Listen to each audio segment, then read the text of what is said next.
Originally from Bulacan, I was raised by a loving and comfortable family. Favorite ako sa family, lalo ng father ko. From the dominant religion, my mother was converted to born-again Christian when I was 12, and on the same year, I and my siblings attended the same church which she did.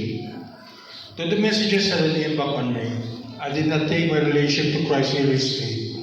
Instead, choosing the lifestyles on the streets, the typical batang kalye. Tumatakas ako noon kapag may Bible study sa bahay, kaya maaga din akong namulat sa bisyo. Babae at sugal. Madaming beses din akong nadala sa barangay hall, tsaka sa presinto dahil sa away. Mula basketball, kutuktor ng bus, jeepney to tricycle drivers, nalalaban ako ng suntukan dati.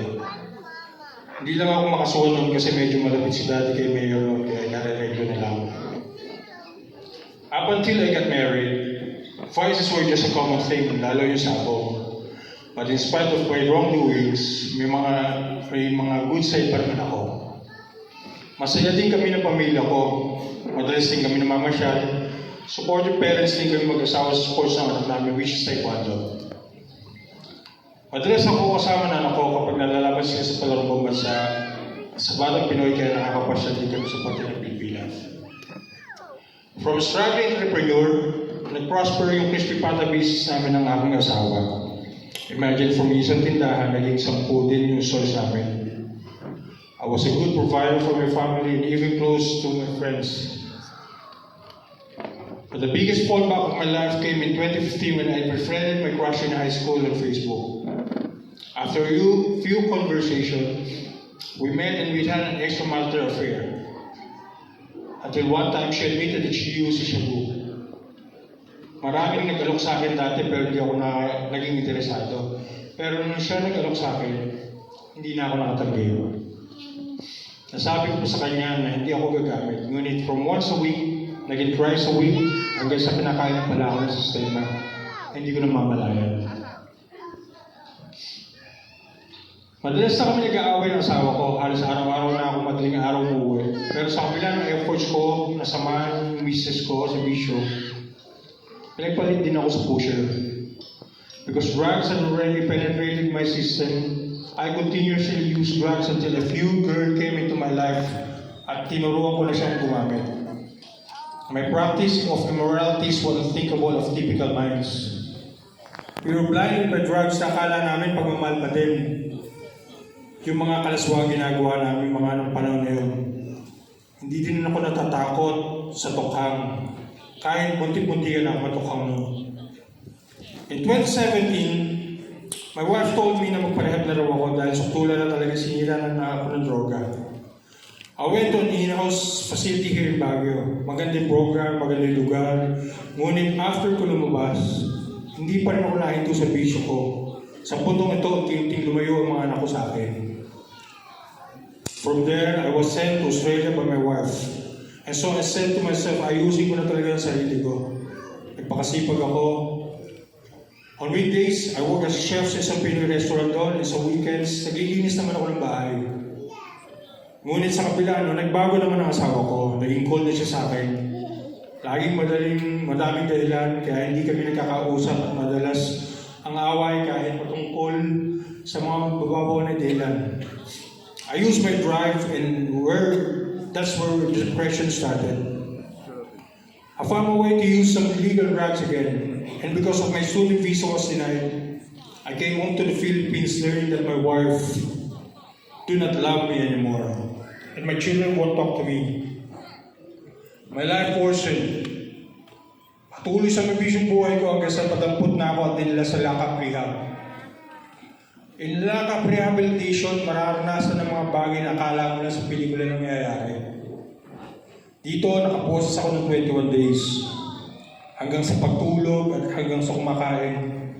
Tinatanggal lang yung pag maliligo at dudumi ako.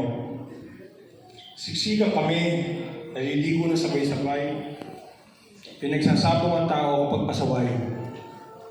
May mga araw na hindi ako nakalakad dahil sa parusa doon. Aalis na ba talaga ng karapat-dapat tao? Imagine 5 months akong ganun tayo. Fast forward, tumino naman ako where I found my life here in La Trinidad.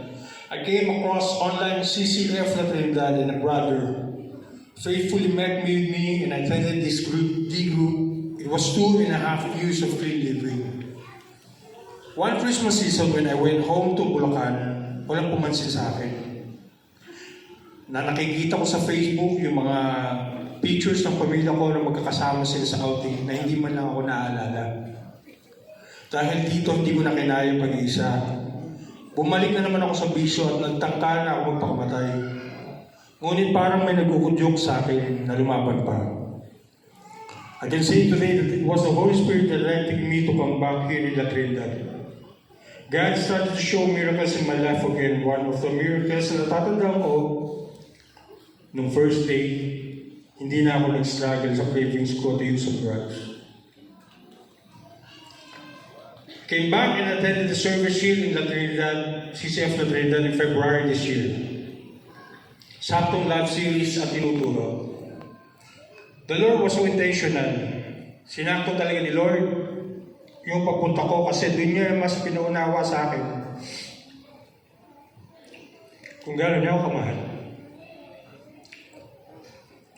Kung paano ako pinatawad sa mga nagawa kong kasalanan at kung paano mapagpatawad din. Mahalin ang mga taong nakasakit sa akin. Natutunan ko na I have to face the consequences of my sins. Kaya mas naging madali sa akin tanggapin ngayon ang mga nangyayari sa buhay ko. So I again attended the TQ. True Life Retreat where I was baptized last March.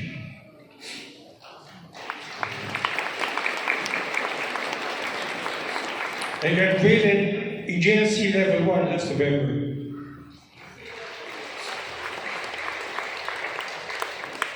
Looking back, hindi lang ako pinahirapan ng droga at yung kagustuhan, mahalin ako ng mga taong mahal ko. I was haunted by guilt because of my selfishness na naging rason para masira ang pamilya ko.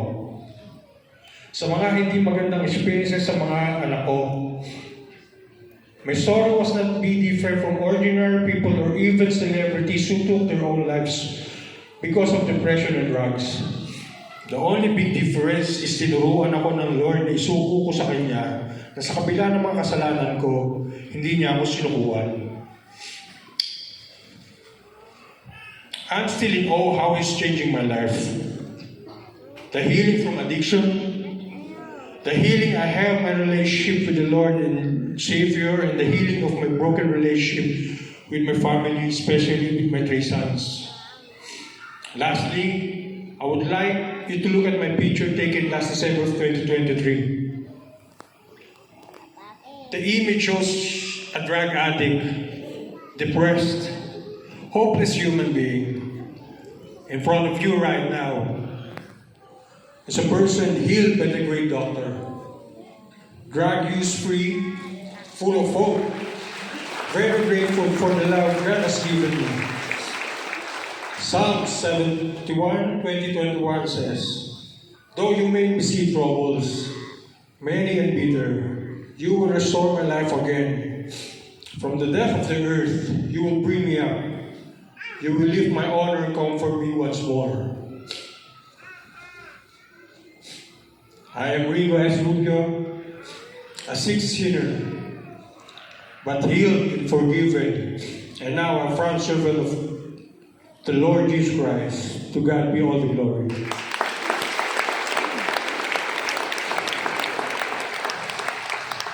Thank you, Brother Funk. Brother Ringo, I'm sorry, but I have here with me Brother Funk. He's the group leader. And how about praying for our dear Brother Ringo? Okay, shall we all raise our right hand towards him?